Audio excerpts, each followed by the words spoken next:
पर्यन्तानं नमो सदानं नमो हरियाणं नमो वज्रायणं नमो लोहे सर्वसावनं एसो पंचनमो कालो सर्वपावपणाश्रय मंगलानं च सर्वस्यं परमं हवै मंगलम्। अहो आचार्य भगवान, अहो उपाध्याय भगवान, आप श्री जी ज्ञान के महासागर हैं।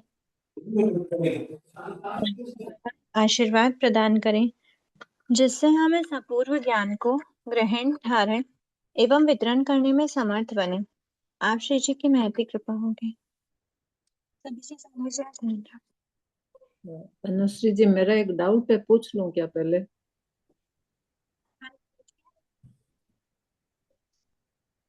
ये इसमें सत्ता में जो देवायु नहीं, नरक आयु और तिरंच आयु की सत्ता 1 से 7 गुण स्थान तक बताई और देवायु की 1 से 11 गुण स्थान तक बताई। इसको थोड़ा सा मेरे को समझा दीजिए आप। हाँ, देवायु की जो सत्ता है ना, हम्म। वो उस देवायु की सत्ता वर्तमान भाव की अपेक्षा नहीं बोला है। उसने अगले भाव में अगर देवायु का बंध किया हुआ है अगले भाव के लिए, हाँ। हम श्रेणी का आरोहण कर सकते हैं। शपथ श्रेणी वाले तो अबद्ध आयु ही होंगे, पर देवबद्ध आयु जो रहते हैं उनमें उपशम श्रेणी के आरोहण की मतलब योग्यता है। अच्छा। तो इसलिए वो देवायु की सत्ता 11वें गुण स्थान तक रह सकती है। लेकिन जो नरक गति की सत्ता वाले होते हैं हम्म। वो उपशम श्रेणी का आरोहण नहीं कर सकते, इसलिए 8वें गुण स्थान तक सत्ता बताई है। मतलब सात। 8वें, सॉरी, 8वें से हाँ। ऊपर नहीं होगी। 7वें तक में बताई है। इसका क्या मतलब हुआ कि कोई जीव वर्तमान में छठे 7वें गुण स्थान में अप्रमत्त अवस्था में भी क्यों ना हो, पर हो सकता है कि उसके फ्यूचर की जो आयु बंध है वो किसकी है, वो नरक आयु की है। अच्छा। ऐसा इस अपेक्षा से 7वें गुण स्थान तक आयु है। क्लियर हो गया? तो ये द्वितीय उपसम श्रेणी का जो बताते हैं कि वो इसमें वैमानिक में जाएगा, तो फिर वो कैसे? देवायु है उनके सत्ता में। हाँ, उनके देवायु की सत्ता है, तो फिर ये जो नरक और तिरंज की जो माने बदायु होगा वो द्वितीय सब श्रेणी नहीं करेगा। उपशम श्रेणी नहीं कर सकता। ठीक है, या तो ठीक। मनुष्यायु की केवल सत्ता हो या फिर मनुष्यायु देवायु की सत्ता हो तो उपशम श्रेणी कर। और ठीक। अगर फ्यूचर के लिए भी मनुष्यायु की सत्ता है तो भी नहीं कर सकते। ओनली अगर बद्धायु उनकी देवता की है तो ही कर सकते हैं। ठीक है। हाँ ठीक है, कृपा करें। अब गुणस्थान वाइज देख लेते हैं हम। लास्ट क्लास में हमने प्रकृतियों के बारे में देखा था कि वो प्रकृति कौन कौन से गुणस्थान में उन प्रकृतियों का बंध हो सकता है। अभी देखना है कि गुणस्थान में इस अमुक गुणस्थान में कितनी कितनी प्रकृतियां बंध योग्य हैं, कितनी प्रकृतियां उस गुणस्थान में अभी नहीं बंध रही, मतलब अबंध योग्य है। ठीक है। फिर ऐसा है कि इस अभी तक तो नहीं बंध रही थी, अबंध में क्या आएगा, जो प्रकृति इस गुण स्थान में तो नहीं बंध रही लेकिन आगे के किसी गुण स्थान में जाके बंधेगी, उसको हम अबंध में रखते हैं। और जो वर्तमान में बंधना स्टार्ट हुई है, यहाँ इस पर्टिकुलर गुण स्थान के ऊपर के गुण स्थानों में वो नहीं बंध रही थी, ऊपर के गुण स्थानों में नहीं बंध रही थी, इसी गुण स्थान में आके बंधना स्टार्ट हुई है, उसको हम लेते हैं बंध प्रारंभ में या फिर पुनर्बंध में। ठीक है। तो बंध प्रारंभ मतलब ऊपर के किसी भी गुण स्थानों में नहीं बंध रही थी, अब यहाँ पे आके बंधी है। और पुनर्बंध मतलब ऊपर किसी गुण स्थान में बंध रही थी, फिर बीच में वो अबंध हो गई, उसके बाद वापस वो इस गुण स्थान में बंध रही है, उसको कहते हैं पुनर्बंध। ठीक है। फिर उसके बाद जो रहा वो आया बंध विच्छेद। बंध विच्छेद मतलब इस गुणस्थान तक बंध रही है, उसके आगे के गुणस्थान में नहीं बंधेगी। अभी तक बंधती आई है और इस गुणस्थान में भी बंध रही है। बंधती आई हो या फिर अबंध हो, कुछ भी हो सकता है, पर पूर्व में बंधी थी, इस गुणस्थान में बंध रही थी, लेकिन अब आगे के गुणस्थानों में वो नहीं बंधेगी, उसको हम लेते हैं बंध विच्छेद में। जिस समय पे किसी प्रकृति का बंध विच्छेद होता है उस समय पे उस प्रकृति का बंध होता है। बंध विच्छेद के समय पे होता है, पर उसके अगले समय से उसका बंध नहीं होगा। उसके आगे जो भी गुण स्थान में, अगले समय से मतलब उसके आगे जो जिस भी गुण स्थान की बात कर रहे हैं, उस गुण स्थान के फर्स्ट समय में ही कोई जीव प्रवेश करे तब से भी उसका बंध नहीं होगा। ठीक है। अब सबसे पहले फर्स्ट गुण स्थान की बात। फर्स्ट गुण स्थान में सबसे पहले देखें कि टोटल बंधियों की प्रकृति कितनी है। टोटल बंधियों की प्रकृति होती है 120। अब इन 120 प्रकृतियों को क्या कहा जाता है?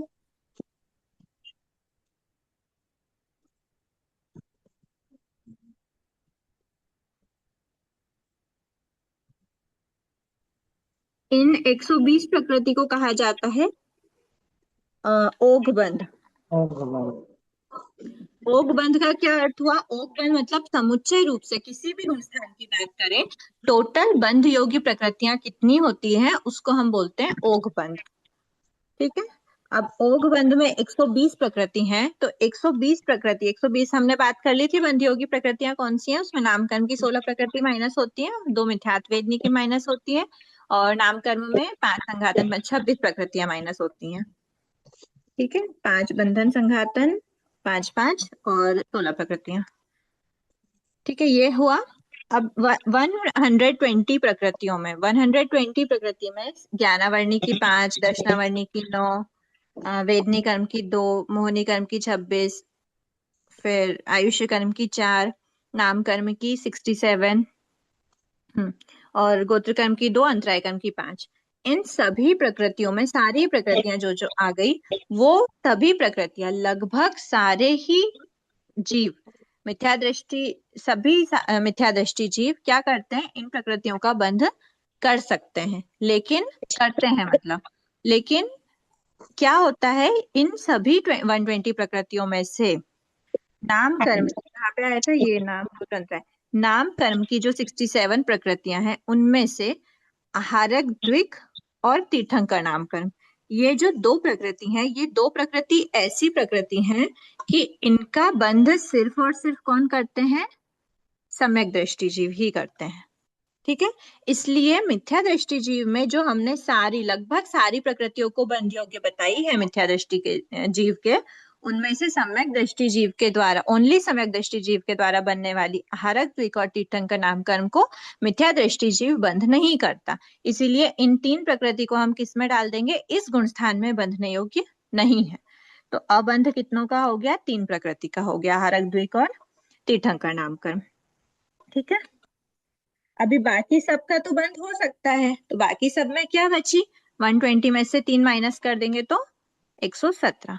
117 का बंद जीव कर सकता है, मिथ्या दृष्टि जीव, कोई भी फर्स्ट गुण स्थानवर्ती जीव इन 117 प्रकृतियों का बंध कर सकता है। एक ही समय पे पूरा कर लेगा क्या? ऐसा नहीं होता, एक ही समय पे नहीं कर सकता, क्योंकि एक ही समय पे हमारे पास ये जो प्रकृतियां हैं, इनमें बहुत सी प्रकृतियां ऐसी हैं जो उदय में विरोधिनी भी होती हैं, जो अगर जैसे तिर्यंश गति का बंद हो रहा है, उस समय पे मनुष्य गति, देव गति, नरक गति, इनका बंध नहीं होगा। तो ऐसे जो बंद उदय में नहीं, बंध विरोधिनी जो प्रकृति हैं, वो प्रकृतियां नहीं बंधेंगी उस एक साथ में। इसीलिए 117 जो बोला गया है वो फर्स्ट गुण स्थान में बंधने योग्य प्रकृति, सभी 117 का बंध करता है क्या? ऐसी बात नहीं है। बंध किस किस का कर सकता है फर्स्ट गुण स्थानवर्ती जीव? तो 117 प्रकृति में से। अब ये अबंध की 3 हो गई। बंध प्रारंभ या फिर पुनर्बंध, अभी तक तो इससे पहले कोई गुण स्थान की बात ही नहीं करी है, तो यहाँ पे तो 0 आ जाएगा। फिर बंध विच्छेद कितनों का होगा? ऐसी प्रकृतियां जो आगे के गुण स्थानों में नहीं बंधेंगी, मतलब सिर्फ फर्स्ट तक ही बंध सकती हैं, ऐसी प्रकृति कितनी है? 16। 16 प्रकृति कौन सी है? 16 प्रकृति क्या लिया था हमने एब्रिविएशन? मिथ्यात्व चतुष्क, जाति चतुष्क, चतुष्क, जाति चतुष्क, स्थावर नरक, स्थावर चतुष्क, नरक, आतप। 431। ठीक है, मिथ्यात्व चतुष्क, उसके बाद स्थावर चतुष्क, जाति चतुष्क, स्थावर चतुष्क, नरक त्रिक और आतप नामकरण। मिथ्यात्व चतुष्क में क्या आ जाएगा? एक बार फटाफट रिकॉल कर लेते हैं। मिथ्यात्व रिलेटेड प्रकृतियां, जनरली तो ये सारी मिथ्यात्व रिलेटेड प्रकृतियां ही हुई, क्योंकि सिर्फ मिथ्या दृष्टि गुण स्थान में मिथ्या दृष्टि का उदय रहते ही, मिथ्यात्व वेदनी का उदय रहते ही इनका बंध हो रहा है। तो सभी लगभग मिथ्या दृष्टि जीव से, मिथ्यात्व वेदनी से रिलेटेड ही हुई, लेकिन फिर भी मिथ्यात्व वेदनी है, नपुंसक वेद है, सेवाट कानन है, हुंड संस्थान है, ये प्रकृतियां सबसे वर्स्ट हैं। ठीक है, फिर इनका जो बंध है वो मिथ्या दृष्टि जीव ही करते हैं। फिर बात आती है कि ऊपर के जो जीव होते हैं, अब हमको ये वाला फॉर्म में क्या लेना है, ऊपर के जीव जो सेकंड एंड अबव, सेकंड गुण स्थान है या फिर थर्ड है या फिर फोर्थ से 14th, तो वैसे भी सम्यक्त्व के गुण स्थान होते हैं। ये होता है सम्यक मिथ्यात्व का और ये होता है सासदन का, है ना। तो इन गुण स्थानों में जीव क्या करता है, अगर कोई सेकंड गुण स्थानवर्ती जीव है वो भी किसका बंध करेगा, ओनली एंड ओनली पंचेंद्री जाति का बंध करता है। वो भी ओनली पंचेंद्री जाति का बंध करता है। अगर कोई सॉरी हाँ सम्यक मिथ्या दृष्टि, अगर कोई सम्यक दृष्टि जीव है वो तो कंपलसरी पंचेंद्री जाति का बंध करेगा ही करेगा, क्योंकि 4 से 14 गुण स्थानवर्ती अगर देवता और मनुष्य, देवता और नैरेक हुए तो वो किसके प्रायोगी मानते हैं, मनुष्य के प्रायोगी। मनुष्य क्या होते हैं, पंचेंद्री होते हैं। और जो मनुष्य और तिर्यंश होते हैं वो किसके प्रायोगी मानते हैं, देव प्रायोगी। देव प्रायोगी देव भी पंचेंद्रिय होते हैं। ठीक है, तो 4 से 14 तक तो समझ आ रहा है। एक बार 4 से 14 मतलब जो भी गुणस्थान पे एंडिंग हो रही है वहां तक एक बार समझ लेंगे। पर सेकेंड और थर्ड वाली जब बात करते हैं तो थर्ड एंड अबव वैसे भी देव प्रायोगी बांधेंगे, मनुष्य तिर्यंश होंगे तो पंचेंद्रिय होते हैं। और नरेक और देवता हुए, मनुष्य प्रायोगी बांधेंगे तो पंचेंद्रिय हुए। सेकेंड गुण स्थान में भी विक्लेंद्री का सेकेंड गुण स्थान में उदय हो सकता है। क्यों हो सकता है, क्योंकि हमने देखा कि सदन सम्यक्त्व अपर्याप्त अवस्था में क्या रह सकता है, 3 विक्लेंद्री असन्नी पंचेंद्री के रह सकता है। कर्म ग्रंथ की मान्यता के अकॉर्डिंग एकेंद्री में भी रह सकता है, आगम के अकॉर्डिंग नहीं रह सकता। फिर उसके बाद वो मिथ्या दृष्टि होते हैं, फर्स्ट गुण स्थान में जाते हैं, तो फर्स्ट गुण स्थान में जाके वो किसका बंद कर सकते हैं, 5 का कर सकते हैं। लेकिन जो इस छोटा सा ड्यूरेशन है, इस छोटा सा ड्यूरेशन, उसमें उनके बंधने योग्य जब भी साधन है तो वो छोटे से ड्यूरेशन सेकंड गुण स्थान में क्या हो सकता है।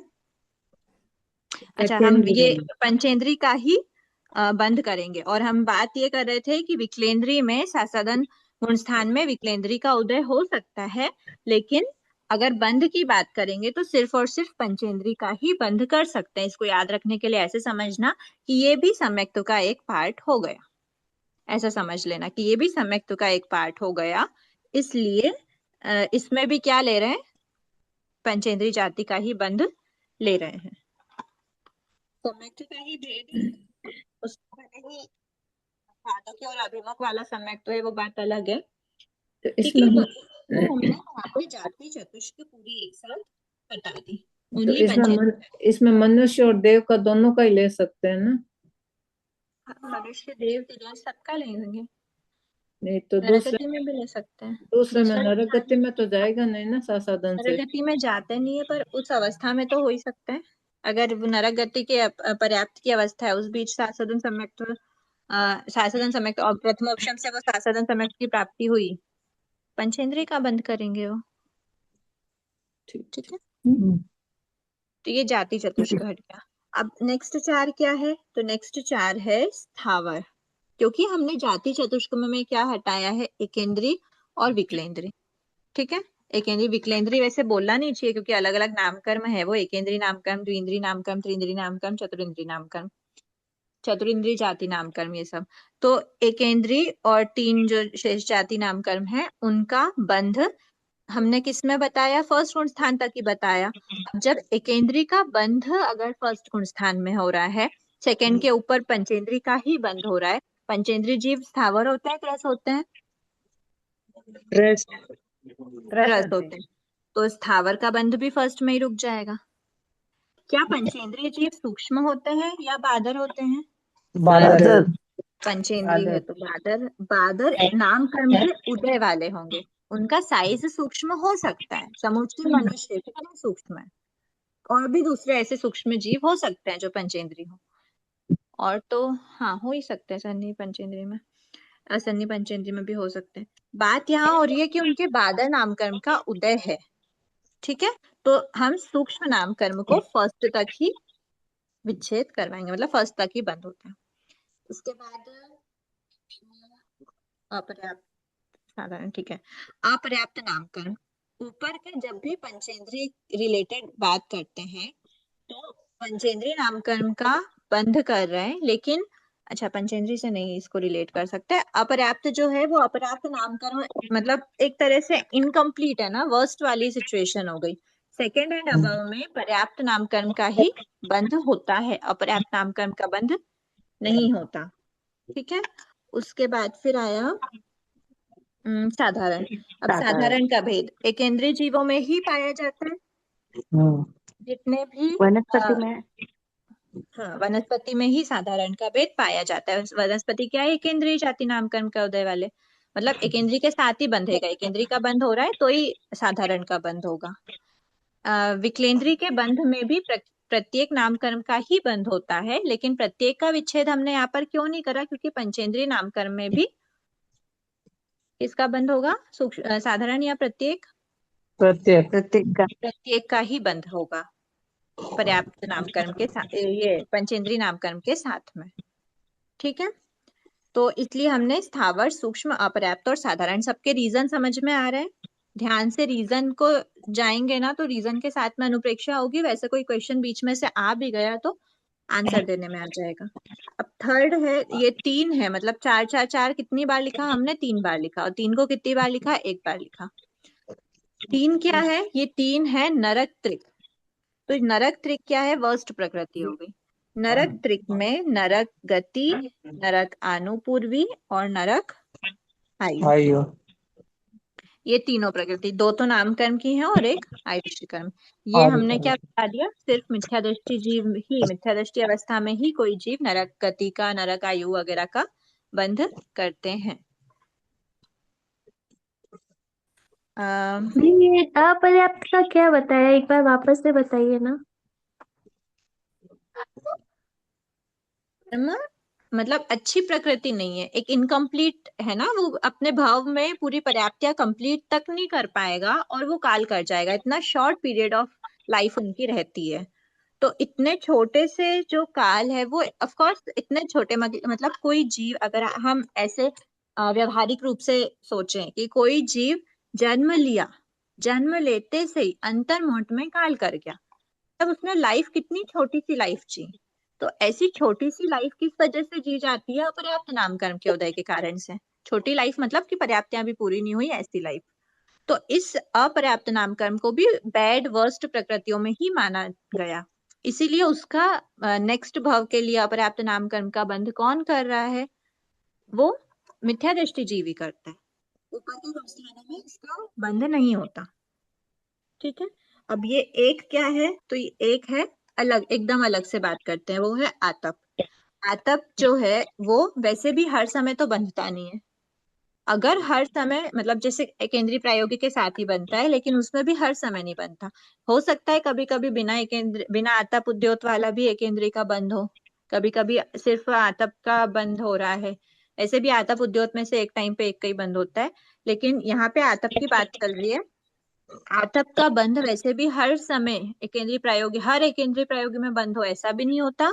और जब एकेंद्रीय प्रायोगी का बंध कर रहे हैं तभी आतप का बंध होता है, उसके अलावा नहीं होता। जब एकेंद्रीय प्रायोगी ही फर्स्ट गुण स्थान में एंड हो रहे तो आतप नामकरण भी फर्स्ट गुण स्थान तक ही बनते हैं। ठीक है, ये 44431 16 प्रकृति का हमने फर्स्ट गुण स्थान में विच्छेद बता दिया। अब फर्स्ट गुण स्थान में विच्छेद हो गई, मतलब अब आगे के गुण स्थानों में नहीं बंधेंगी। तो जब आगे के गुण स्थानों की हम बात करेंगे,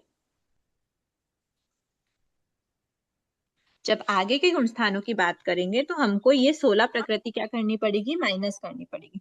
टोटल 117 प्रकृतियों में से, मतलब टोटल मतलब फर्स्ट गुण स्थान में जितनी 117 प्रकृतियां बन रही थी उनमें से 16 प्रकृतियां कम कर देने पे हमारे पास कितनी प्रकृति बची? 101। ठीक है, तो 101 प्रकृतियां सेकेंड गुण स्थान में बंध योग्य हैं। इनका बंध सेकेंड गुण स्थान में हो सकता है, सिर्फ सेकेंड गुण स्थान में, सेकेंड गुण स्थान तक की बात नहीं हो रही, सेकेंड गुण स्थान में 101 प्रकृतियों का बंध हो सकता है। बंध योग्य 101 प्रकृतियां हैं। सेकेंड गुण स्थान वर्ती कोई जीव है तो वो 101 प्रकृतियों में से ही बंध करेगा, जिस भी प्रकृति का कर्ण है। अब उसमें अबंध मतलब अभी तक पहले कभी बंध नहीं रही हो या जो भी, अब अभी ये इस वर्तमान के गुण स्थान में 101 में से, क्योंकि अब जब हम ये पूरी लाइन की बात करते हैं तो ये पूरी लाइन कहाँ से देखते हैं? हम इसकी अपेक्षा बात करते हैं। ठीक है, तो इसकी अपेक्षा 3 का, सॉरी मैं छाम दुखनम, टोटल की अपेक्षा बात कर रहे हैं। हाँ, ये इसके जस्ट ऊपर वाले की अपेक्षा बात करिए अब अंत में, कि ये जो 123 इन 120 में से 3 का अबंध है, तो यहाँ पर 117 हुई, और ये जो 16 होता है वो इसमें से ले रहे हैं। ठीक है, ये दोनों किस में से लेते हैं? जस्ट ऊपर वाली में से। जस्ट ऊपर क्या था? ओक बंध था। अब यहाँ पे बात करें तो इसमें इस 117, इसके जस्ट ऊपर वाली क्या थी? ये थी। इसके जस्ट ऊपर वाली 117 में से किसी का बंध रुका है क्या? अबंध में है क्या? 117 में से नहीं है। 120 में से पूछेंगे तो 3 है। ध्यान रखना, जस्ट इसमें से कंपेयर कर रहे हैं, इसीलिए हमने 3 को वापस रिपीट नहीं करा, लेकिन अगर 120 में से पूछेंगे तो हमको यहाँ पे 3 बताना पड़ेगा। ठीक है, अभी बंध प्रारंभ वाली कोई बात हुई नहीं है। बंध विच्छेद, अब यहाँ पे तो बंध विच्छेद हमने जो यहाँ की बंध विच्छेद थी उसको यहाँ पे माइनस कर दिया। अब इन प्रकृतियों में कौन सी प्रकृति ऐसी है जो सिर्फ सेकंड तक ही बंधती है, उसके आगे नहीं बंधती? तो वो प्रकृतियां हैं 25। 4 4 4 3 3 3 2 1 4 4 4 3 3 3 ट्रिपल 4 ट्रिपल 3 1 1 1 चार 1 4 1 डबल 1 SUNA। ठीक है, 444 में क्या लेंगे? अब यहाँ पे हमको क्या क्या हटाना है? हमने नरक प्रायोगी वगैरह वगैरह यहाँ पे हटा। अब हमको यहाँ देखना है, एक थोड़ा सा अपना उपयोग लगाएंगे। सेकेंड गुण स्थान तक कौन सी प्रकृति अनंतानुबंधी चतुष्क का ही बंध उदय होता है, तो यहाँ पर हमने एक अनंतानुबंधी चतुष्क को हटा दिया। ठीक है, मध्यम प्रणाम मंडल संस्था। के बाद फिर हमारे पास 4 का ऑप्शन में और 2 चीजें हैं। क्या है कि हमने एक एक, हमारे पास सानन संस्थान 6 थे, इस 6 में से 1 4 1 1 4 1, ये तो हो गए बेस्ट वाले, ये हो गए वर्स्ट वाले। इनको हमने फर्स्ट में हटा दिया, इनको हम ऊपर भी बंद करेंगे। तो मध्यम 4 जो बचे, 4 4, मध्यम 4 सहनन, मध्यम 4 संस्थान, इन दोनों का, इन 8 प्रकृतियों का विच्छेद सेकंड गुण स्थान में होगा, इसके ऊपर वो नहीं बंधेंगी। अब 3 3 3 में क्या आया? STD। S फॉर टी से तो तिर्यंश समझ ही आ रहा है, ती से तिर्यंश हो गई, डी से क्या हो गई? दुर्भग हो गई, स्त्यानर्धी हो गई। ठीक है, ये स्त्यानर्धी। अब स्त्यानर्धी त्रिक में क्या आ जाएगी? निद्रा निद्रा प्रचला प्रचला रंध्र, प्रश्ला प्रश्ला और स्त्यानर्धी, ये 3 प्रकृतियां स्त्यानर्धी त्रिक में आ गई। इनका बंध भी ऊपर के गुण स्थानों में नहीं होता, सेकंड तक ही होता है। स्वभाव से, परिणामों से ऐसे ही परिणाम आते हैं, सेकंड तक ही ऐसे परिणाम आते हैं जो इनका बंध हो सके। फिर तिर्यंश त्रिक, नरक त्रिक हमने फर्स्ट में हटा दी है, तिर्यंश त्रिक को हम सेकंड में हटाते हैं। तिर्यंश त्रिक के साथ में हमने क्या हटाया है? एक तो उद्योत नामकरण हटाया है। ठीक है, तिर्यंश त्रिक थी, तिर्यंश त्रिक के साथ ही हमने उद्योत हटा दिया, तो एक यू की तो हमने बात कर ली। ठीक है, फिर दुर्भग, दुर्भग में ध्यान रखना, बंध में दुर्भग त्रिक अलग होती है, उदय में दुर्भग त्रिक अलग होती है। क्योंकि जब हम बंध की बात कर रहे हैं तो हमने क्या देखा? बंध में क्या बोलते हैं हम मतांतर में, कि देव प्रायोगिक का बंध करते हुए किसका बंध हो सकता है कर्म ग्रंथ के अकॉर्डिंग? अनादय अयश कीर्ति, अनादय का नहीं हो सकता, अयश कीर्ति का हो सकता है। क्योंकि अयश कीर्ति हम किस तक लेते हैं? छठे गुण स्थान तक लेते हैं। इसका रीजन क्या बताते हैं? प्रमद परिणाम बताते हैं, तो छठे तक ले रहे हैं। छठे में 5 6 में ओनली एंड ओनली देव प्रायोगिक का ऑप्शन खुला है, तब भी अयश कीर्ति का बंध हो रहा है। मतलब दुर्भग त्रिक में हमको अयश कीर्ति नहीं लेना, ये ध्यान रखना बंध में। ठीक है, तो अब क्या बची? तो अब बची दुर्भग, दुस्वर और अनादय। उदय की जब बात करते हैं तो उदय के समय पर दुर्भग, अनादय, अयश कीर्ति, ये सेकंड तक लेते हैं। क्यों लेते हैं? क्योंकि जो इसके अलावा हमने हटाया है दुस्वर, वो दुस्वर का उदय रहते जीव केवली अवस्था को भी प्राप्त कर सकता है, ये ध्यान में रहेगा। तो इन दोनों में डिफरेंस निकालना वापस इजी बताइए रहेगा। अनुश्री जी, वापस बताइए। ये जब बंध दुर्भग ये दुर्भग है ना, दुर्भग त्रिक दो टाइप की होती है, बंध में अलग होती है, उदय में अलग होती है। जब बंध में दुर्भग त्रिक की बात करेंगे तो हमको लेना है दुर्भग, दूस्वर और अनादेय। ठीक है, इसका रीजन क्या है? इसमें हमने हटाया क्या? इसमें हमने हटाया अयश कीर्ति। अब अयश कीर्ति को क्यों हटाया? क्योंकि दुर्भग त्रिक को हम सिर्फ सेकंड तक ही बंधवा रहे हैं, लेकिन अयश कीर्ति को हम कहाँ तक बंधवा रहे हैं? छठे तक, बराबर। तो इसीलिए दुर्भग त्रिक में जो सेकंड में विच्छेद करवा रहे, बंध विच्छेद करवा रहे, उसमें हम अयश कीर्ति नहीं लेंगे। तो क्या बचा? दुर्भग, दूस्वर, अनादेय। ठीक है, अब हम बात कर रहे हैं उदय में। उदय में दुर्भग त्रिक क्या होनी चाहिए? तो उदय में होती है दुर्भग, अनादेय, अयश कीर्ति। तो क्या छोड़ा हमने? हमने छोड़ा है दूस्वर। दूस्वर को हमने नहीं लिया। क्यों नहीं लिया? क्योंकि दूस्वर का उदय रहते हुए जीव केवली अवस्था को भी प्राप्त कर सकता है। इसका उदय हमने 1 से 13 में बताया। मतलब दूस्वर के उदय के साथ, ये बात ध्यान में रखोगे, फैक्ट है कि दूस्वर का उदय है, किसी जीव के दूस्वर का उदय है, ऐसे जीव भी केवल ज्ञान को प्राप्त कर सकते हैं। ठीक है, ये अगर ये बात ध्यान में रहेगी तो हम दूस्वर को दुर्भग के उदय वाले त्रिक में नहीं लेंगे। दूस्वर को तो क्या बचा? दुर्भग, अनादेय, अयश कीर्ति। इनका उदय सेकंड तक रहता है, लेकिन उदय सेकंड नहीं, उदय फोर्थ तक रहता है, और बंध सेकंड तक दुर्भग त्रिक पर रहता है। ठीक है, ये हुई दुर्भग त्रिक। अब दुर्भग त्रिक के बाद 1111 देख लेते हैं। 1111 में क्या होगा? अनुश्री जी, मगर तीर्थंकरों की तो वाणी में तो बहुत मिठास होती है ना। तीर्थंकर भगवान और सामान्य केवली में डिफरेंस हो जाता है। तीर्थंकर भगवान में ओनली सुस्वर का उदय बोल सकते हैं, लेकिन ठीक है, सामान्य केवली तो ऐसे समोशरण, उपदेश, ये सब नहीं होता ना। ठीक है, अब ये हमने SUNA, SU तो हमने देख लिया, उद्योत ओनली तिर्यंश प्रायोग्य है, तो उद्योत को हमने सेकंड तक ही रखा। ठीक है, अब बचा क्या? S मतलब स्त्रीवेद, क्योंकि यहाँ पर हमने क्या हटा दिया था? मिथ्यात्व चतुष्ट में नपुंसक वेद। तो S से हमारा क्या हटेगा? स्त्रीवेद। ठीक है, U से हमने हटाया उद्योत। N से क्या हटेगा? नीच गोत्र। क्योंकि नीच गोत्र का जब भी ऊपर क्या बचा? देखो, नरक प्रायोगिक का बंध कर रहा है, तो वो नीच गोत्र का क्या करता है? बंध करता है। अगर वो तिर्यंश प्रायोगिक का बंध कर रहा है तो वो नीच गोत्र का बंध कर रहा है।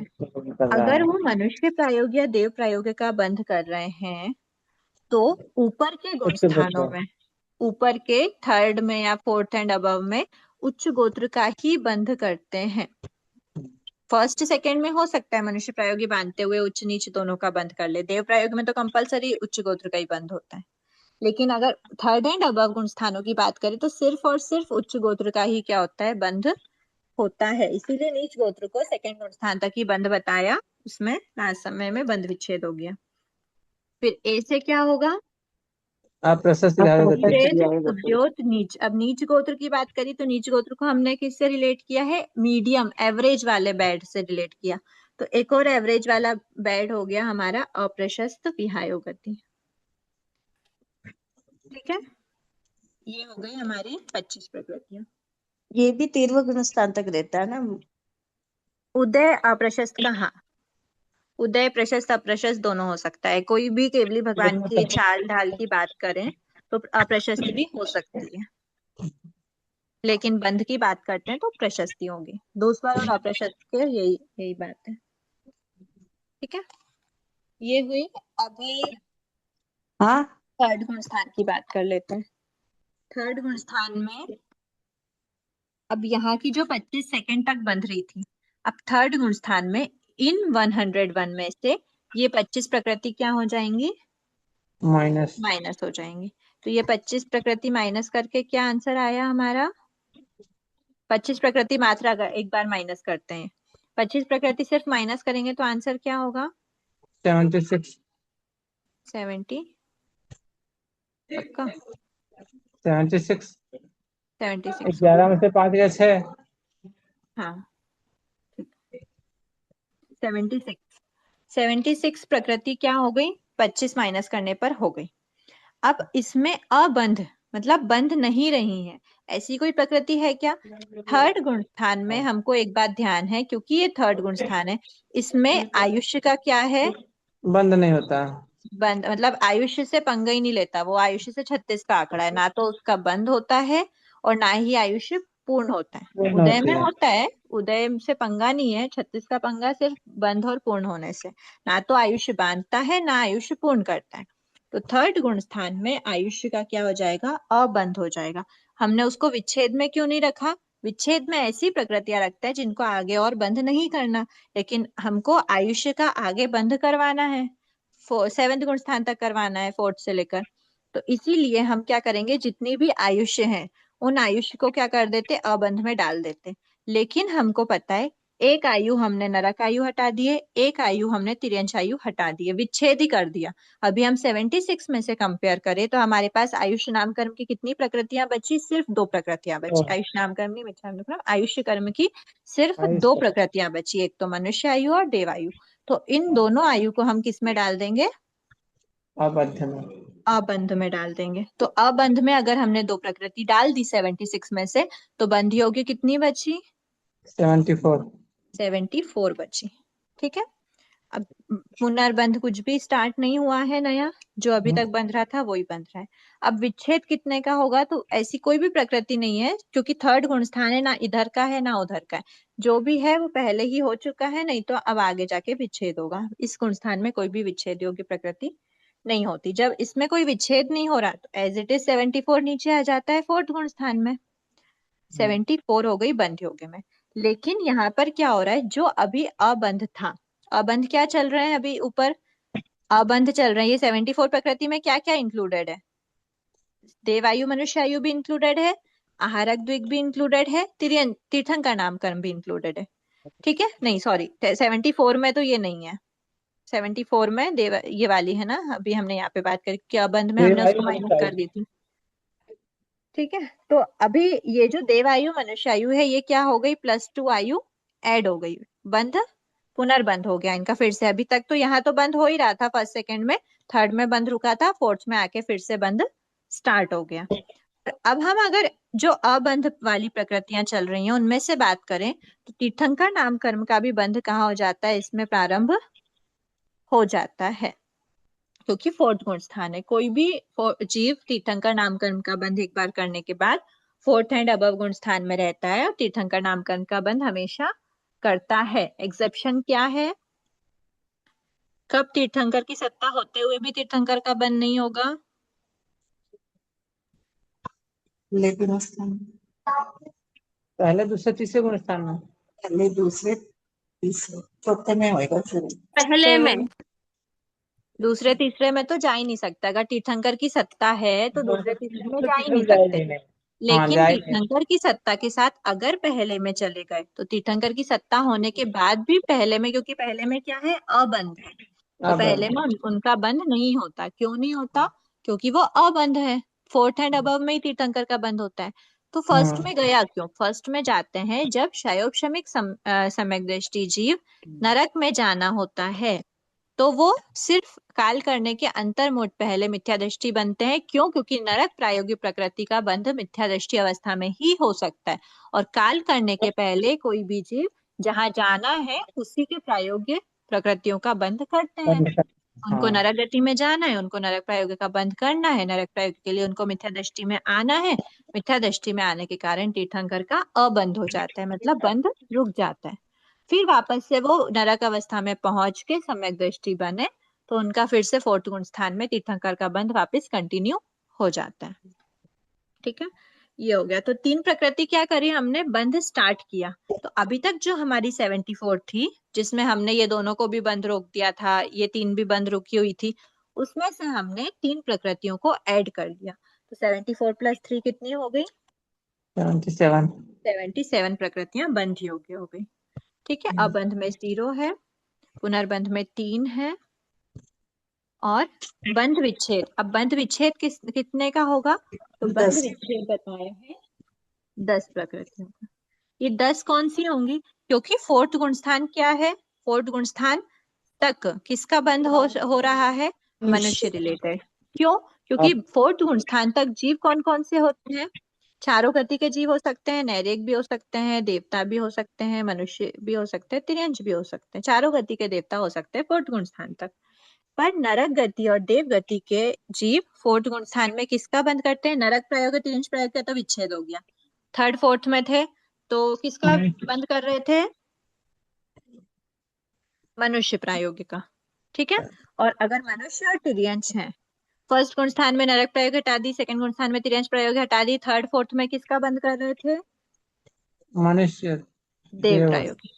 मनुष्य और तिर्यंच है तो देव प्रायोगी। और नैरेक और देवता के पास ऑप्शन नहीं बचता इतने बेस्ट तो वाले को मनुष्य बांधने का, हाँ, तो तो क्या मनुष्य करेंगे? वो मनुष्य प्रायोगी बांधेंगे।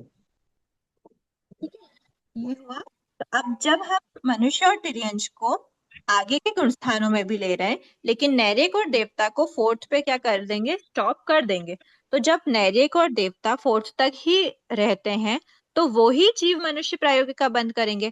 आगे के मनुष्य और तिर्यंच को तो देव प्रायोगिका बंद करना है, तो उनको मनुष्य रिलेटेड प्रकृतियों से कोई मतलब नहीं है, उनको बंद ही नहीं करना। तो विच्छेद हो जाता है फोर्थ गुण स्थान में किसका? मनुष्य प्रायोगी प्रकृतियों का। एकांत मनुष्य, एकांत तो नहीं बोलेंगे, पर जो देव प्रायोगी नहीं है ऐसी मनुष्य प्रायोगी प्रकृतियां। तो देव प्रायोगी में क्या होता है? जैसे अगर शरीर की गति की बात करें तो गति क्या होगी?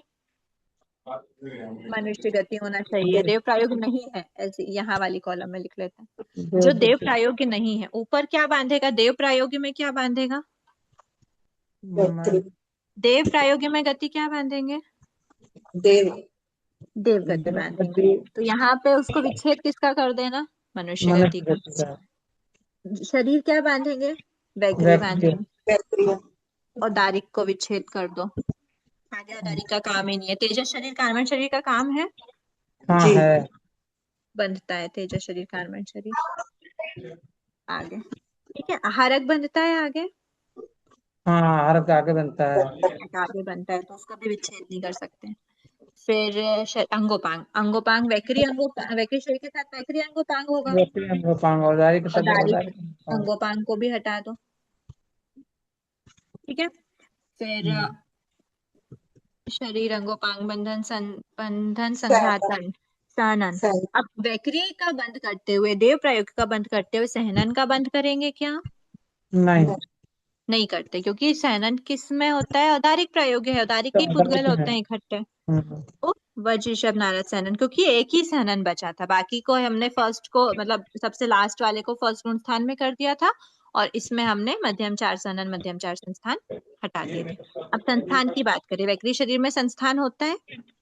हाँ होता है। अगर संस्थान वैक्री शरीर होता है देव प्रायोगी होता बांध रहे हैं तो समचतुर संस्थान का बंद करते हैं। रस स्पर्श को तो बांधते ही हैं ऊपर तक। विहायोग अनुपूर्वी, अनुपूर्वी किसकी करेंगे? देव प्रायोग में तो देवानुपूर्वी का ही बंद करेंगे। ठीक है, तो मनुष्य अनुपूर्वी को यहाँ पे हटा दें हम। हाँ मनुष्य अनुपूर्वी। ठीक है। विहायोगति, अप्रशस्त को हमने सेकंड में हटा दिया, लेकिन देव प्रायोग का बंद करते हुए हमको प्रशस्त विहायोगति का बंद भी करना है। ठीक है, इसलिए उसको नहीं हटा सकते। पराघात, उच्छ्वास, ये सब देव प्रायोगी में आ जाएंगी। पराघात, उच्छ्वास, आतप को फर्स्ट में हटा दिया, उद्योत को सेकंड में हटा दिया, क्योंकि एकेंद्रीय और तिर्यंच प्रायोगी थी। क्या आतप उद्योत अगुरु लघु ध्रुव बंधिनी है, अगुरु लघु निर्माण। तीर्थंकर, तीर्थंकर की बात हम करेंगे कि क्या है ये? फोर्थ गुण स्थान है। फोर्थ गुण स्थान में नरक प्रायोगी देव प्रायोगी जो होंगे वो तीर्थंकर का बंध कर, मतलब नरक गति देव गति के जीव जो होंगे वो तीर्थंकर का बंध कर रहे होंगे फोर्थ गुण स्थान में। लेकिन उसके ऊपर भी फिफ्थ सिक्स्थ सेवंथ एट्थ तक भी क्या होता है? मनुष्य तिर्यंच क्या करते हैं? तीर्थंकर का बंध करते हैं, अगर उनकी सत्ता में है तो। सत्ता में है तो करते हैं कंपलसरी, सत्ता में नहीं है तो कंपलसरी नहीं करेंगे। ठीक है, तो तीर्थंकर की आवश्यकता अभी बंद की हमको आगे के गुण स्थानों में भी है, तो यहाँ पर हम उसका विच्छेद नहीं कर सकते। हो गया। फिर उपघात हो गया, तीर्थंकर निर्माण उपघात। फिर त्रस, त्रस के इस यहाँ पर आवश्यकता है। स्थावर का हमने विच्छेद कर दिया, सूक्ष्म विच्छेद कर दिया, बादर का यहाँ पे आवश्यकता है। पर्याप्त, देव प्रायोग बांधते हुए पर्याप्त का बंद करेंगे, जी अपर्याप्त का हमने पहले हटा दिया। प्रत्येक का बंध करेंगे, साधारण पहले ही हटा दिया।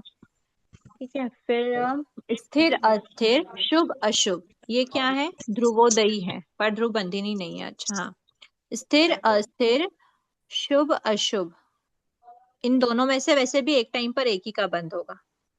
ठीक है, और ये देव का मतलब देव प्रायोग में आगे बंद कर सकते हैं। स्थिर अस्थिर शुभ अशुभ, स्थिर अस्थिर शुभ अशुभ, मोहनीय कर्म की भाग बात की है। दुर्भग, प्रत्येक यांच्यात सुभग दुर्भग। हाँ, सुभग दुर्भग में बात करें तो हमने दुर्भग त्रिक पूरी हटा दी है सेकंड गुण स्थान में। सुभग वगैरह का हमको आगे भी बंद करना है। तो सुभग सुस्वर, सुभग सुस्वर, आदि आदि दुर्भग सुस्वर दुस्वर, आदे अनादे, फिर यश कीर्ति अयश कीर्ति। तो यश कीर्ति का आगे तक हमको बंद करना है, अयश कीर्ति का भी बंद छठे गुण स्थान तक होता है। तो फोर्थ में विच्छेद नहीं करेंगे। नामकर्म हो गया, ज्ञानावर्णी दर्शनावर्णी वेदनी आयुष वेदनी मोहनी बचा है ना। मोहनी कर्म में क्या बताया? मोहनी कर्म में मिथ्यात्व वेदनी का तो हमने पहले ही हटा दिया, नपुंसक वेद हमने पहले ही हटा दिया, स्त्री वेद। ठीक है, हास्य चतुष्क का 8th तक बंद होगा, फिर अरति शोक का 6th तक बंद होगा। तो फिर बचे क्या? कषाय बचे। कषाय में से अनंतानुबंधी का हमने क्या कर दिया? सेकंड गुण स्थान में बंध विच्छेद कर दिया। नेक्स्ट नंबर किसका आया? अप्रत्याख्यान। अप्रत्याख्यान का बंध अप्रत्याख्यान के उदय में ही होता है, और जब तक अप्रत्याख्यान का उदय रहता है तब तक जीव फोर्थ गुण स्थान में ही रहता है। अप्रत्याख्यान का उदय नहीं होगा, उसका बंध विच्छेद हो गया है, फिर आगे फिफ्थ गुण स्थान में आगे के गुण स्थानों में जा सकते हैं। तो यहाँ पर क्या आ जाएगा? अप्रत्याख्यान चतुष्क। ठीक है, अब कितनी प्रकृति हो गई है? 1 2 3 4 5, कुछ गड़बड़ हो गई है। 1 2 3 4 5, 5 मनुष्य आयु नहीं लिया आप। मनुष्य अच्छा, आयु लग गया ना। हाँ ठीक है, ये रहती, क्योंकि त्रिक में हमने नरक त्रिक पूरी हटाई थी, तिर्यंश त्रिक पूरी हटाई थी, मनुष्य त्रिक हटानी है, तो इसमें आयुष भी हो जाएगा। पूरी हटे। ठीक है, तो एक आयुष कर्म हो गया, 4 मोहनी कर्म हो गए, और 1 2 3 4 5 नाम कर्म हो गए। ठीक है, हो गया। डी डी हाँ, एक प्रश्न है मेरा। जी पहले गुण स्थान में तीर्थंकर नाम कर्म बंध का पूरा कंप्लीट कर सकता है क्या? पहले गुण स्थान में क्या? तीर्थंकर नाम कर्म को वो पूरा बांध सकता है क्या? पहले गुण पहले में स्थान तो में थे। अबंध है। अबंध है पहले पहले में में। तो हमने अबंध बताया ना, पहले में तो नहीं, बंध नहीं है। जो आप बात बताए ना वो शय पश्चिमिक सम्यक दृष्टि वाली, हाँ उसके अंदर वो बंद कर रहा है, फिर नरक गति में जा रहा है, फिर मिथ्यात्व हाँ, को स्पर्श करके वापस सम्यक दृष्टि बन रहा है, वैसे तो उस अपेक्षा से अगर वो बंद रहा है तो वो बंद कंप्लीट कर सकता है क्या? बंध नहीं कंप्लीट करना मतलब नहीं समझ में, एक बार उनका डाउट नहीं क्लियर कर, क्वेश्चन नहीं, को। जैसे वो वापस नरक गति में गया, उसका बंध थोड़ी देर के लिए रुका, फिर हाँ, वापस वो सम्यक दृष्टि बना, उसने वापस वो बंध स्टार्ट बंध कर दिया। स्टार्ट कर दिया। हाँ, हाँ, तो ये बात हो गई। लेकिन अगर यही क्वेश्चन है कि वो पहले गुण स्थान में वो शयोपशम संकित को प्राप्त करता है तो, और वो बंध स्टार्ट कर रहा है, तो उसी वक्त वो पूरा कर सकता है क्या? देखो तीर्थंकर का ना बंध कभी भी पूरा होता ही नहीं है। तीर्थंकर बनना है, उस भाव में तीर्थंकर बनना है, तब भी उसका पूरा नहीं होता। बंध कब रुकता है? उसका रुकता है जब जीव 8वें गुण स्थान में जाएगा। 8वें में जो नामकर्म की 30 प्रकृतियों का हम बंध विच्छेद करवाते हैं, तब तक कंटिन्यूअसली वो तीर्थंकर का बंध करता ही रहता है। अगर वो जैसे उपशम श्रेणी का आरोहण करा, मान लो तीर्थंकर का बंध, आपका क्वेश्चन में समझ गई। देखो हम क्या बोल रहे हैं कि तीर्थंकर का बंध कर रहा है, फिर एक टाइम के लिए रुक रहा है, और जैसे अगर हम बोले कि 8वें में जाके वो स्टॉप करेगा, एंड बोल दे, तो अगर कोई जीव है छठे में गया, 7वें में गया, 8वें में गया, 8वें में जो बहुसंख्य भाग व्यतीत हो गया, एक संख्यतम के बाद जो बहुसंख्य भाग व्यतीत वाली पॉइंट आ गया, वहां वो 30 प्रकृतियों का क्या कर देता है? बंध विच्छेद करता है। अब इस पॉइंट पे ही वो तीर्थंकर का भी क्या करता है? बंध विच्छेद करता है। तो इसके आगे जितना ड्यूरेशन बचा, और फिर उसके बाद वो 9th गुण स्थान, फिर वो 10th गुण स्थान, फिर वो 11th गुण स्थान, मान लेते हैं उपशम श्रेणी का आरोहण है, 11th गुण स्थान।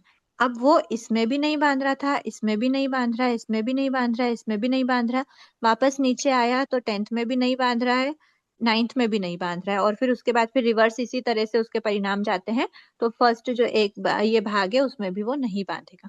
और उसके बाद फिर वो क्या हो जाएगा, तीर्थंकर का बंध फिर से बांधना स्टार्ट हो जाएगा। तो इस ड्यूरेशन में भी वो उपशम श्रेणी की अपेक्षा अबंध ही रहा, लेकिन अबंध में हम क्या बोलते हैं कि आगे के गुण स्थानों में बांध सकता हूँ, और 11 के आगे के गुण स्थानों में नहीं बांध पाता, इसीलिए यहाँ पर हम बंध विच्छेद बोल देते हैं। लेकिन बंध विच्छेद का मतलब ये नहीं हो गया कि उसने वहां पे स्टॉप कर दिया, वहां स्टॉप करने के बाद भी वो उसने बंध नहीं करा, फिर से आके उसका बंध स्टार्ट कर सकते हैं, और फिर वो बंध करेगा वापस से उपशम श्रेणी के बाद वापस नेक्स्ट भाव में जाएगा, करेगा, और फिर उसके बाद वो चरम शरीरी बन के तीर्थंकर, उसी भाव में उसके तीर्थंकर, क्योंकि तीर्थंकर सत्ता है तो ऑफकोर्स चरम शरीरी में वो तीर्थंकर बनेंगे ही बनेंगे। तो तीर्थंकर की सत्ता है तो वो अपने चरम भाव में आए, तीर्थंकर की सत्ता के साथ वापस से फोर्थ फिफ्थ सिक्स्थ गुण स्थान में उन्होंने क्या करा, बंध वापस कंटिन्यू बंध बंद हो रहा स्टार्ट है, हो गया। कंटिन्यू बंद हो रहा है। 8वें में पहुंचेंगे, कब पहुंचेंगे, क्योंकि चरम शरीरी है, सिर्फ और सिर्फ शपथ श्रेणी में पहुंचेंगे। शपथ श्रेणी में 8वें में पहुंचे, वो बंद कर रहे थे, एक संकेतम में भी कर रहे थे, दूसरे जो भाग है बहुसंख्या वाला उसमें भी कर रहे थे, और थर्ड भाग में जब वो आए तो वो बंद नहीं करेंगे, और क्योंकि अब उनको 9th 10th के बाद डायरेक्ट 12th में और 12th फिर में जाना डायरेक्ट कहाँ जाना है, 13th है। 14th और मोक्ष, तो फिर वो उनका बंध जो क्रॉस हुआ तो वो सब में क्रॉस ही रहता है, तो इसीलिए बोल देते हैं कि यहाँ पे बंध रुक गया, इससे आगे बंद नहीं होगा। बाकी उनका हाँ बंध भले ही वो 13 में जाके उसको वापस उदय आना है, पर उसके जस्ट अंतर्मोट पहले, वो 13th में तो उदय आ गया, पर इसमें कितना है, अंतर्मोट का ही तो काल है, जस्ट अंतर्मोट पहले तक भी तीर्थंकर जो जीव होते हैं अपने 8th गुण स्थान के बहुसंख्य भाग व्यतीत तक तीर्थंकर का बंध करते ही रहते हैं। एक बार अगर बंध स्टार्ट कर लिया तो तीर्थंकर का बंध हमेशा होता रहता है। ओके।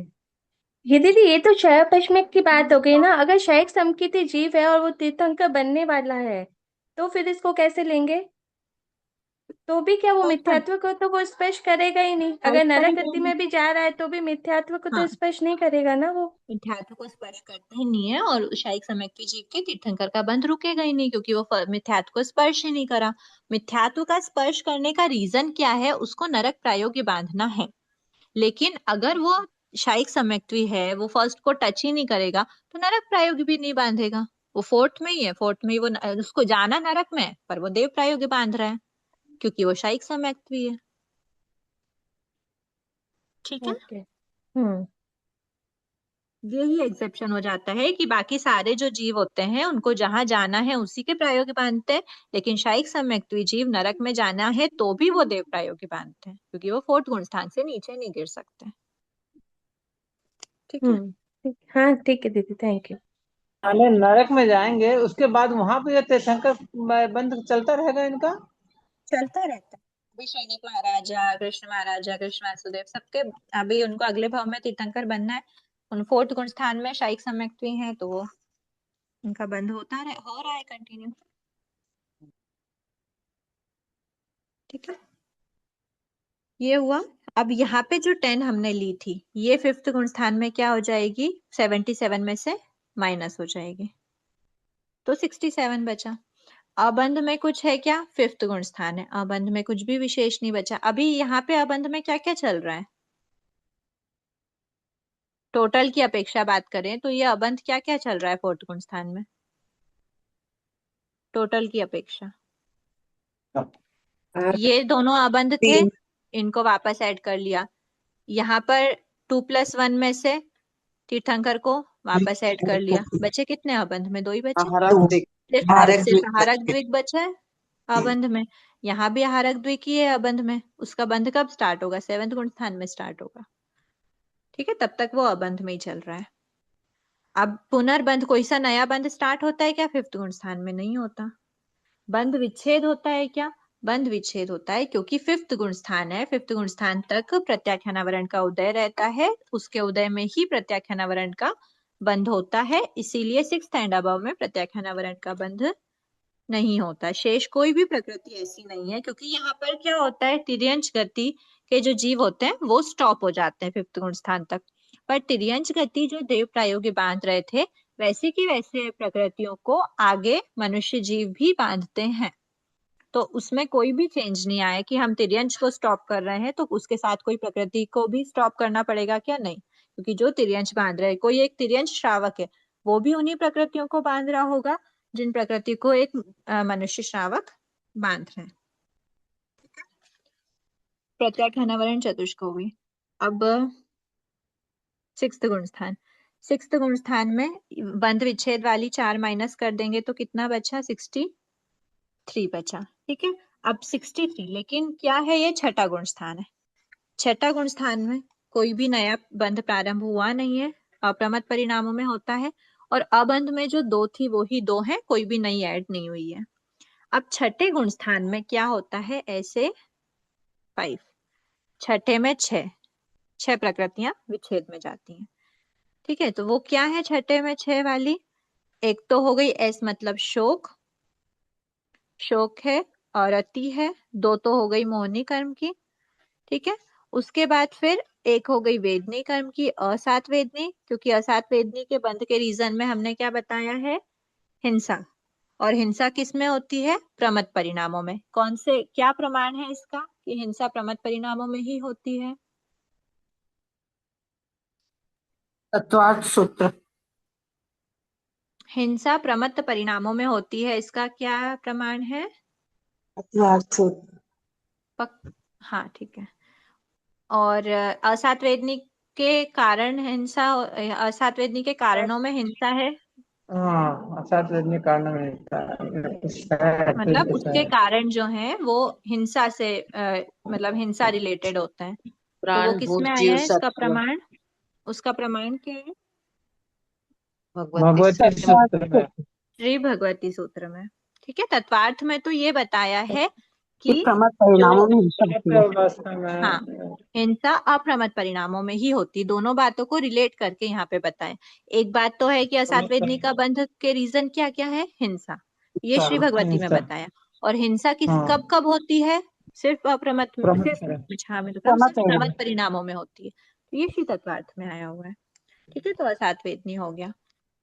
अब उसके बाद 3 बचे नामकरण के, कौन से हैं? एक तो अनादे, तो हमने पहले हटा दिया था। अस्थिर, अस्थिर, अशुभ और अयश्वर कीर्ति। ठीक है, ये 3 हो गए नाम कर्म के, एक हो गया वेदनी कर्म का, 2 हो गए मोहनी कर्म के। ऐसे 5, 6 में 6 का विच्छेद है। ठीक है, अब 6 में 6 का विच्छेद हो गया तो सातवें गुण स्थान में कितनी बची? 63 माइनस 6, 57। ठीक है, 57 हो गई। अब 57 में अबंध कितनी है? सातवां गुण स्थान है, क्योंकि सातवां गुण स्थान जो अभी तक 2 प्रकृति अबंध में चल रही थी, अब वो अप्रमत्त परिणामों में अगर आहारक द्विक की सत्ता है तो फर्स्ट समय से ही उनका बंध प्रारंभ हो जाता है। अगर सत्ता नहीं भी है पास्ट की, तो भी 7th गुण स्थान के परिणामों में, 8th गुण स्थान के परिणामों में ऐसा हो सकता है कि आहारक द्विक का बंध स्टार्ट हो जाए। ठीक है, तो जब आहारक द्विक का बंध स्टार्ट हो गया, अबंध में कुछ भी नहीं है। ठीक है, तो ये 2 बंध स्टार्ट हो गया, तो यहाँ पे क्या हो जाएगी? +2 मतलब 59, ये 59 हो गई। ठीक है, अब 59, अब बात कर रहे हैं 7th गुण स्थान। 7th गुण स्थान तक बंधने वाली प्रकृति क्या है? आयुष्य, देवायु। ठीक है, देवायु भी कब तक बनती है? 7th के लास्ट समय तक नहीं बनती, उसके एक संख्येतम भाग, फर्स्ट संख्येतम भाग तक ही बनती है, और उसके बाद उसका क्या हो जाता है? विच्छेद हो जाता है। जब विच्छेद हो गया तो सेकेंड पार्ट में क्या बचा? शेष रिमेनिंग पार्ट में 58 प्रकृति बची। ठीक है, अब यहाँ पर कुछ भी विशेष में विच्छेद नहीं होता। 8th गुण स्थान में क्या होगा? 8th गुण स्थान क्योंकि श्रेणी वाले हैं। ठीक है, अब यहाँ पर हम आगे जो भी है वो देखेंगे। एक बार यहाँ का देख लेते हैं, बंध विच्छेद बाद में देखेंगे। 8th गुण स्थान है, 8th गुण स्थान में 58 का 58 आया।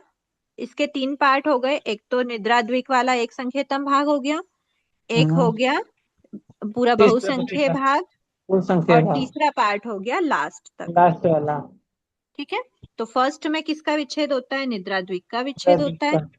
सेकंड में कितना विच्छेद होता है? नामकरण की 30 प्रकृति का विच्छेद होता है। कौन सी है वो देखेंगे। लास्ट तक में किसका होता है? 4 प्रकृति। चार बाकी यहाँ पे सब 0 0 आ जाएगा। ठीक है। अब 58 में से 2 का विच्छेद हो गया तो सेकंड पार्ट में कितनी बची? सेकंड पार्ट में मतलब वो बहुसंख्य भाग वाला जो है, तो कितनी बची? 56 बची। फिर जब 30 प्रकृतियों का बंध विच्छेद हो गया तो सिर्फ 26 प्रकृति बची। ठीक है। फिर 4 का और विच्छेद हो जाएगा तो 9 नाइन्थ का भी कंप्लीट कर ही लेते हैं क्या एक बार। 9th गुण स्थान है। यहाँ पर 4 प्रकृति माइनस करेंगे 26 में से तो कितनी बची? 22 बची। हाँ, अब 22 है। अब यहाँ पर अलग अलग विच्छेद हो रहा है। सिर्फ मौनिकर्म का विच्छेद होता है लेकिन अलग अलग हो रहा है। सबसे पहले तो बहुसंख्य वेदी तो एक संख्यतम भाग शेष संख्या स्थिति घात पश्चात वहां तक 22 रहेगा। उसके बाद पुरुष वेद का विच्छेद हो जाएगा। उसके संख्या स्थिति घात पश्चात क्रोध का संजोलन क्रोध का विच्छेद हो जाएगा। 21 हो गई। विच्छेद हुआ। संख्या स्थिति घात तक 20 रहेंगी। उसके पश्चात मान का विच्छेद हो जाएगा। फिर 19 रहेंगी संख्या स्थिति घात तक और फिर माया का विच्छेद हो जाएगा। फिर संख्या स्थिति घात तक 18 रहेंगी। फिर लोभ का विच्छेद हो जाएगा। ये विच्छेद क्या है? ये 9th गुण स्थान का लास्ट समय। यहाँ तक उसका बंद हो रहा था क्योंकि यहीं तक बादर कषाय का उदय था। फिर बात आती है 10वां गुण स्थान। लोभ का भी बंध रुक गया तो 17 प्रकृति।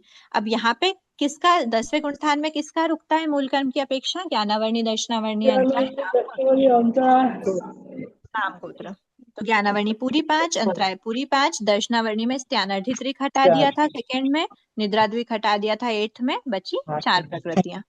नाम कर्म में 30 प्रकृतियों के बाद सिर्फ यश कीर्ति बचा था। नीच गोत्र हमने सेकंड में हटा दिया, उच्च गोत्र को 10th में हटा देंगे। ठीक है। अब 11वें 12वें में ऊपर के गुण स्थानों में सिर्फ वेदनी 7 वेदनी का ही बंध होता है। तो 11वें 12वें में 7 वेदनी का बंध है। बंध विच्छेद कुछ भी नहीं है। 13वें में भी 7 वेदनी का बंध है लेकिन यहाँ पर 7 वेदनी का बंध भी विच्छेद हो जाता है। 14वें में बंध 0 हो जाता है। आज इतना ही रखते हैं। नेक्स्ट में हम ध्रुवबंदिनी और ध्रुवबंदिनी। अनुश्री जी एक बार निद्रा द्विक का और ये 30 प्रकट है इनका थोड़ा समझाइए ना। मैं नेक्स्ट क्लास में समझाने के भाव रखती हूँ। ठीक है ना, अभी थोड़ा सा टाइम हो रहा है। ठीक। अहो आचार्य भगवान, अहो उपाध्याय भगवान, आपकी कृपा से जो ज्ञान हमने सीखा है यह ज्ञान हमारे भीतर विनय की अभिवृद्धि करे, सहनशीलता का विकास करे, सरलता को बढ़ाए, हम निष्प्रिय बने, अनासक्त बने, यत्नशील बने, पांचेंद्रियों पर विजय प्राप्त करें और शीघ्र ही परम वितरागता को प्राप्त करें। हमसे हुई अविनय साधना के लिए क्षमा करें। क्षमा याचना। जय जिनेन्द्र। जय